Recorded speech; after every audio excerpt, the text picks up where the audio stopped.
Thank you, Brian, for introduction. The title itself is a thesis. Let's try what we can do in half an hour. It's good to talk to you on the subject of sustainability, to looking into the future of aquaculture, the production, the supplies, demand, and the challenges. Since we are engaged in few activities right now, working with the World Bank and the International Food Policy Research Institute, looking at the future of fish for 2030, a project that we are looking into projection of supply and demand for 2030, not necessarily only aquaculture, but also other fish in fish products globally. And also we've just launched a project, EU-funded project, on looking into the sustainability, poverty alleviation, food security and nutrition of aquaculture in the world, an assessment of the contribution, which in partnership with NACA, which we launched a month ago. And there are other activities also happening, and FAO also going through a sort of a change in our objectives and goals of the organization, where the strategic objectives are now being rather integrated into a more food producing rather than sectoral fisheries, agriculture, livestock, forestry type. And in all that with the new thinking, and I think it is high time that we look at this sector carefully. And I appreciate and I congratulate NACA and RAPA and APFIC for organizing this workshop, and I'm sure the 3 days will be very intense discussion towards a regional program and a framework. When the Lanika May Camacho was born on the 31st October 2011, just about a year ago in the Philippines, the global population hit 7 billion. But if you could remember, that 7 billion came from years back, became 7 billion, and now it is predicted that by 2050, the population of the world will be over 9 billion. While we are talking about increasing population in the world, the hunger is still an extremely important aspect and a subject of this whole formula. FAO's mandate is to halve or rather I would say reduce hunger and a world without hunger. But if you could see from this slide, the hunger is the world's #1 health risk. Hunger is 1 in 7 people in the world will go to bed hungry tonight. 1 out of 4 children in developing countries are underweight. There are more hungry people in the world than combined population, the US, Canada, and the European Union. So you can understand, we said at about 3 years ago, 1 billion people are below the poverty line and hungry and go to bed with less than 1 meal a day. So we have a responsibility, and therefore feeding the world means more food production. If you look at, Dr. Konoma also said a minute ago, by 2050 we have to increase the food production by 77% to meet the demand, and in fact we think by 2030 at least we require 60% increase in the global food production. That food of course includes fish, because fish is probably the most nutritious animal protein production in our diet. At the same time, there is a lot of cry that because of the challenges that we face with increasing production by another 60% over the next 20-30 years, there is a lot of questions. Should we or could we be able to do this? Could we be able to meet that demand? Could we be able to supply to meet the demand? And while we are talking about difficulties in resources supplies, while we are talking about challenges that we face, at the same time, last year, global fish consumption hits its record high. While we are talking about sectors of agriculture, with other resources, grains, but fish, people probably start eating more and more fish. So the consumption went above 17 kilograms, and that shows that there is a demand for fish, very clear demand for fish for various reasons. Perhaps the consumers' understanding of how important fish in the diets, at the same time perhaps the economic aspects of fish as a nutritious animal protein probably increasing the demand. Thus, we will have no choice but to produce more to meet that demand. As Dr. Kunuma mentioned again, we have serious challenges in increasing production. 22.4 billion extra people, no more land. How will we feed the world in 2050? That's independent. I think that's exactly why you are here. There are very serious, there are difficulties and challenges in increasing production. Therefore, perhaps intensification is inevitable. Intensification is inevitable, so you are gathered here to discuss what strategies should be implemented or crafted for sustainable intensification of the sector. I do not wish to take a lot of time to read this wish list or checklist.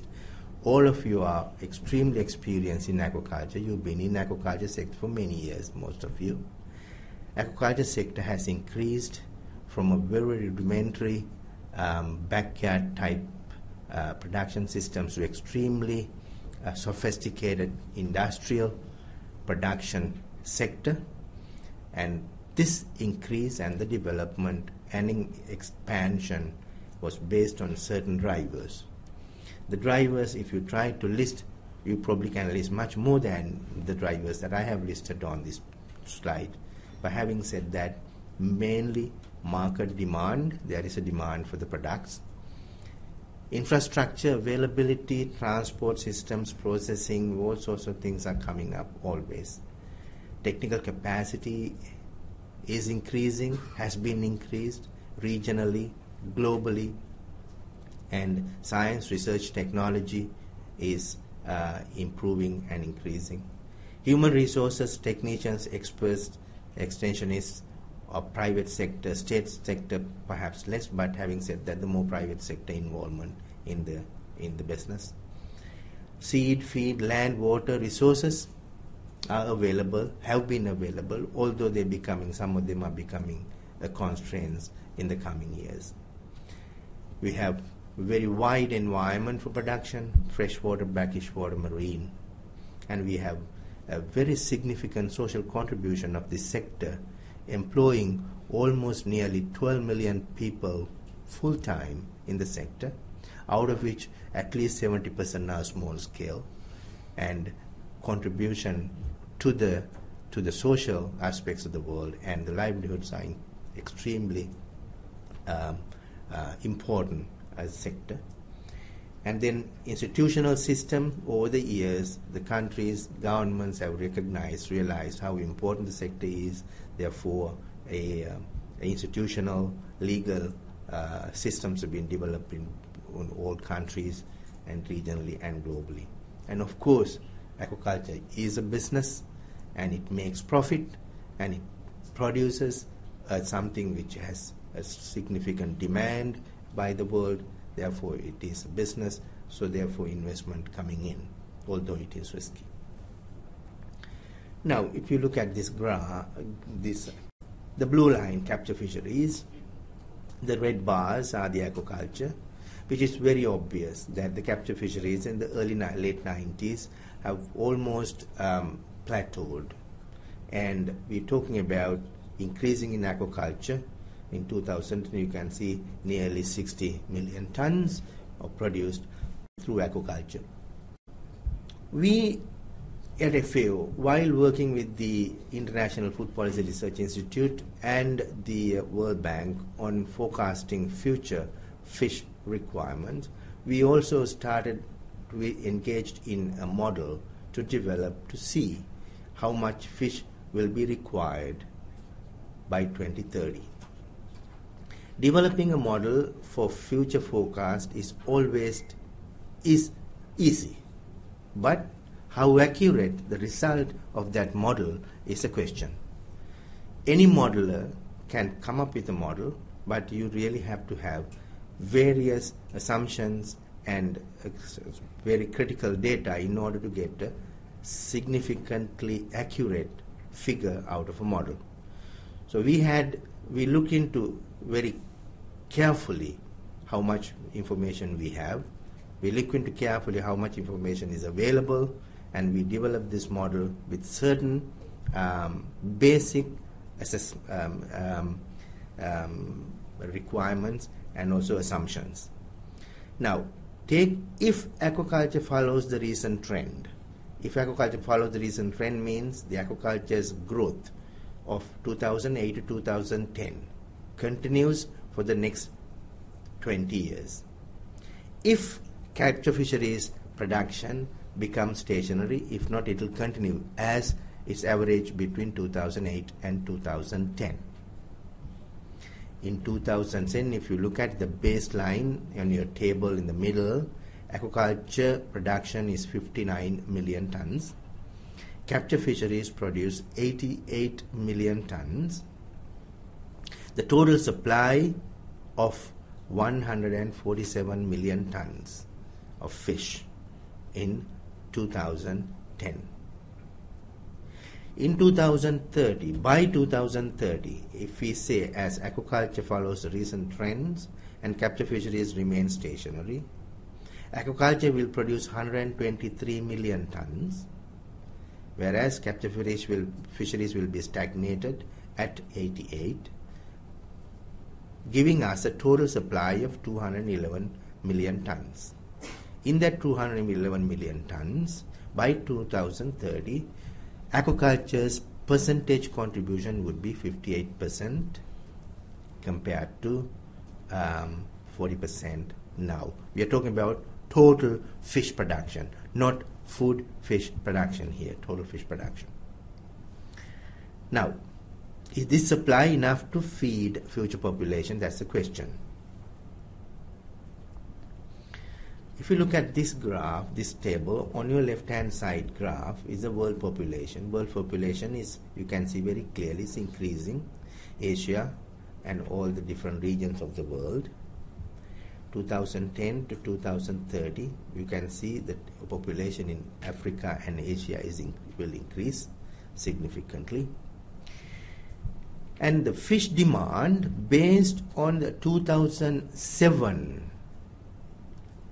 consumption figures in the 7 main regions of the world is given on the right hand side table. In the middle column, 2007 in Africa, Asia, Europe, Latin America, and totaling to 140 million tons of fish.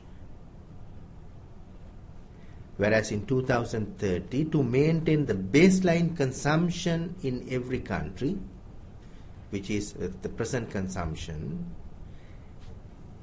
you will require 159 million tons of fish by 2030. Remember, our supply is 211 million tons. We will have a demand of 159 million tons. So we are fine, absolutely. Right? Because there will be a surplus production by 2030 if the business is as usual. What is in this model, what we consider for demand is the present consumption.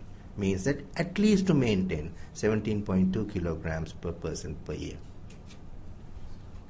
But that is the demand driven by the population growth only. World is not only changing its numbers, world is changing many things, particularly the economics, the disposable income, the wealth, and the gross national product of countries are changing and increasing. It's very clear from the World Bank and the International Monetary Fund's statistics that we have up to 2016, we have GDP figures in the world, almost many countries, that the GDP is increasing significantly. What we did, we look at the fish demand driven by not only the population growth, but also considering the income growth. What would happen if the countries will increase its GDP, gross national product, and when people will have more disposable income, and people are looking at fish as a nutritious and a useful, healthy animal protein supplement, then they probably will go into an additional meal or two of fish per week. Therefore, the demand for fish will increase. In that scenario, if you look at the population growth on the left-hand side, the previous graph, and the below bar chart shows you in Africa, Asia, Europe, all different 6 different regions, what is the GDP growth. What happens is we have GDP growth figures up to 2016, so we extrapolated it up to 2030, and we looked at what would be the demand. If you look at a normal baseline demand of 140 million tons, which I showed you before, right here. Now, if you look at the projection for demand based on the population and income growth, both will come to 261 million tons. So if you could remember, we said we will have 211 million tons of supply by 2030 if business as usual. Now we said we will require 261 million tons of fish if we consider there is an increasing income in people, and there will be people consuming more fish, and looking at the economics and also the population growth, we will require 261 million tons by 2030. So there is a deficit of 50 million tons by 2030, which is not easy. Now, if you look at the demand and the supply gaps, now you have 6 regions of the world. You remember the data that I presented, supply by 2030 on your second column of the left hand side in different regions, and demand, which we calculated, which I showed you, on your right hand column. And the last column shows you the gap between supply and demand. You can see Asia probably has the highest supply and demand gap of 29 million tons, nearly 30, whereas other regions also, because we have 210 million tons versus 261 million tons, of 50 million tons deficit by 2030. Of course, we know the fish are moving from one end of the world to the other end of the world. Fish are produced in one place and consumed elsewhere. But having said that, by 2030, 63% of the global middle class will be in Asia, and the demand for fish in Asia will be much higher than any other region of the world. Having said that, when you look at the poverty reduction and various other economic data, the poverty in Africa has reduced, yet not as a continent itself, but in isolated pockets. So we will still have people who will have difficulty in buying fish in other parts of the world, whereas in some regions of the world there will be people who has more disposable income for going to fish. In total, if you look at, if with the increase in income, we will require more fish for the future. Now, I do not need to tell these things about Asia. Of course, Asia produced 89% of the world aquaculture production in 2000. 2010, and it's up from nearly 90% from 2000.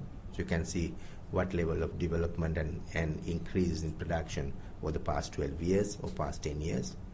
In terms of volume, Asian aquaculture is dominated by finfish, 65%. Share of non-fed species farmed in Asia was about 35%. Non-fed species are like grass carp and other planktivorous species. The contribution of China to world aquaculture production was 61% in 2010. 8 out of top 10 aquaculture producers in the world are in Asia, and these are India, Vietnam, Indonesia, Bangladesh, Thailand, Myanmar, the Philippines, and Japan. And Asia, discussing about intensification of aquaculture, what are the challenges for future, is absolutely paramount. Remember, we said if the business is as usual, we will have no problem of producing 261 million tons. Sorry, 211 million tons. But the aquaculture growth is declining. You can see from left side, aquaculture growth, blue, red, green bars. The green is 2000 to 2010. In every region, it has gone down. Aquaculture growth is declining means aquaculture is not declining. The growth rate is declining. It is still increasing, but the rate of growth is declining. Whereas on the right hand side, you could see the capture fisheries is already negative. Now, if you look at the data that I presented to you again, in the world, if we say expected rate of growth, the 4% as of now, 2010. And if you are to produce the demand, to meet the demand, the required supply, the aquaculture growth rate in general globally has to increase from 4% to 5.6%. So in other words, if country aquaculture production follow the recent trends, expected aquaculture growth rate is 4%. To feed growing and wealthier world population, required aquaculture growth rate is 5.6%. Now, we have a task of increasing the growth rate of aquaculture by 25% over the next 20 years if we are to meet the demand. In my opinion, that's intensification. Now, there are several challenges in this quest for increasing production and supply. I do not wish to list this again. You are very familiar with these trends and requirements and challenges: land and water, cost and energy efficient productivity, ecosystem impact has to be reduced, feeds, you will be hearing from experts over the next 2 days of various sectoral reviews, biosecurity and health, conducive policies and institutional arrangements in countries, required technology and knowledge, and finance and investment. If you could remember one of my first slides, the third slide, I also gave what were the drivers of aquaculture development so far. But if you look at the challenges, those drivers are still challenges. Those drivers, although they were the drivers to increase aquaculture's production up to now, they will continue to be challenges to meet the demand for aquaculture for the next 20 years. In particular, land, water, cost, ecosystem, feeds, biosecurity, policy, technology, and finance.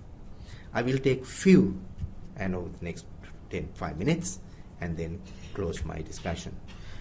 Cost and energy efficient production is something extremely important. Cost and energy is this, in my opinion, which drives intensification. Cost and energy efficient production systems are essential. Use of renewable energy and low carbon emission systems will become paramount to sector sustainability in the future.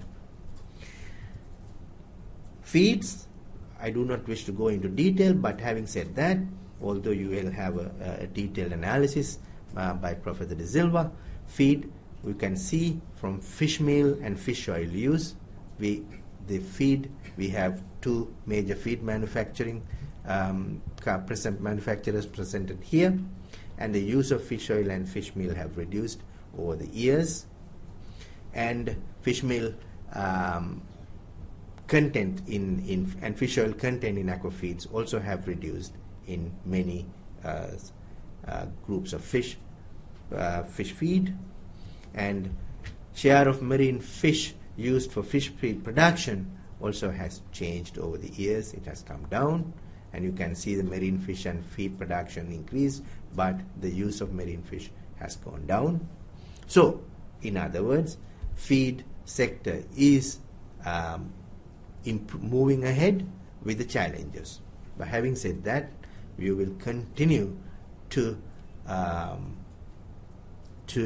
face the problem of animal protein in the fish feed, what animal proteins to be used, how you could supplement fish feed, fish meal and fish oil, and what are the other sources that could, or whether you want to go for vegetarian fish. That's a question mark that perhaps will be discussed over the coming days. We have a quest to produce more fish for people. In fact, we were in Hong Kong a few weeks ago. Robin was there. Somebody was talking about producing a fish for $1 a kg for Indian market. Can we produce a fish $1 a kg for Indian market? Because we have 1 billion people, at least 50% eat fish. Now, the question is, if you are to produce fish for the masses, it is not salmon, it is not the shrimp, it is the fish that the masses can afford to buy. Although there will be an increase, perhaps more disposable income in hand, you will require a fish perhaps in mass quantities. Is that the non-fed fish would be the future? I put a question mark for that. Biosecurity is something that, once again, our recent estimates, we believe the lost revenue for biosecurity and disease in aquaculture is about $5 to $6 billion a year now. And this is absolutely unacceptable. You remember in 2007, ISA, infectious salmon anemia in Chile, which almost made a huge change in salmon industry since 2007, and Chile is back again. And we learned a lot of lessons, and those lessons have almost becoming success stories now, and this production is coming back. If you could remember recently, in 2009, epizootic ulcerative syndrome went to southern Africa, and several countries is now affected with EUS, episodic ulcerative syndrome, particularly in the Zambezi River Basin, where more than 23 million people, totally depending on the river resources of fish, or more than 100 species of freshwater fish are affected with the disease. White spot disease syndrome in Mozambique in 2011 September. Mozambique had 2 farms operating. At the time of this disease, there was one farm operating that was shut down. Mozambique has no shrimp production anymore. In 2012, white spot syndrome virus went to Madagascar. Now, why? I think there is a serious breach of biosecurity. You remember, we have Ramesh here, which we've been talking about, Southern Africa, what happened since 2009, and there are more breach of biosecurity, more problems of biosecurity, more problems of new disease introductions in the region. So we need solutions for that, increasing biosecurity at all levels, developing appropriate biotechnology, strengthening national veterinary capacity, training and knowledge development. These are extremely important future challenges. Financing and investment, I took it as another important challenge. Aquaculture primarily is a private sector driven industry, although there is a very big, very strong stake by the state. Providing the conducive environment for the private sector to thrive, providing the conducive environment for the private sector to produce is the challenge for the government.